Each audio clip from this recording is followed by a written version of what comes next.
കുടുംബ പ്രശ്നങ്ങളെ തുടർന്ന് ഭാര്യ ഭർത്താക്കന്മാർ തമ്മിലുള്ള സംഘർഷങ്ങൾ, കൂട്ടമരണങ്ങൾ, ചോരക്കളമാകുകയാണ് നമ്മുടെ നാട്ടിലെ പല വീടുകളും.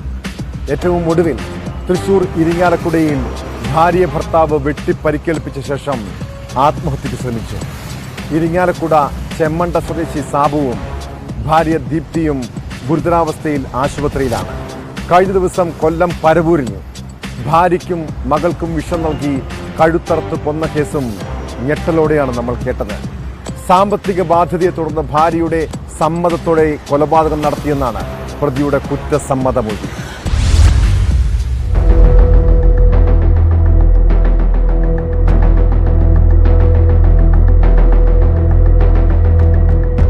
ഇരിങ്ങാലക്കുട ചെമ്മണ്ടയിൽ രാവിലെയാണ് നാടിനെ നടുക്കിയ സംഭവമുണ്ടായത്. ചെമ്മണ്ട സ്വദേശി സാബു ഭാര്യയെ വെട്ടിപ്പരിക്കേൽപ്പിച്ച ശേഷം ആത്മഹത്യക്ക് ശ്രമിക്കുകയായിരുന്നു.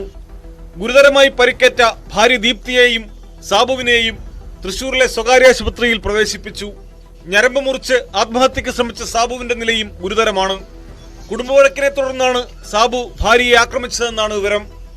കഴിഞ്ഞ ദിവസം കൊല്ലം പരവൂരിൽ ഭാര്യയ്ക്കും മകൾക്കും വിഷം നൽകി കഴുത്തറുത്തു കൊന്ന കേസിലും പുറത്തുവരുന്നത് ഞെട്ടിപ്പിക്കുന്ന വിവരങ്ങളാണ്. ഭാര്യയുടെ സമ്മതത്തോടെയാണ് കൊലപാതകം നടത്തിയതെന്നാണ് പ്രതി ശ്രീജുവിന്റെ കുറ്റസമ്മതമൊഴി. ഈ മാസം 6 രാത്രി 10 മണിയോടെയാണ് ശ്രീജു പാലിൽ ഉറക്കഗുളികകളും മറ്റും ഭാര്യയ്ക്കും മക്കൾക്കും നൽകിയ ശേഷം കഴുത്തറുത്തത്. ഭാര്യ പ്രീത, മകൾ ശ്രീനന്ദ എന്നിവർ കൊല്ലപ്പെട്ടു. കഴുത്തിന് ഗുരുതരമായി മുറിവേറ്റ മകൻ ശ്രീരാഗ് ഇപ്പോഴും ചികിത്സയിൽ തുടരുകയാണ്.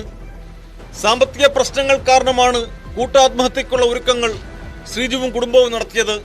ആരോഗ്യം മെച്ചപ്പെടുന്ന അവസ്ഥയിൽ ശ്രീരാഗിന്റെ മൊഴി കൂടി രേഖപ്പെടുത്തും. കോടതിയിൽ ഹാജരാക്കിയ ശ്രീജുവിനെ റിമാൻഡ് ചെയ്തു.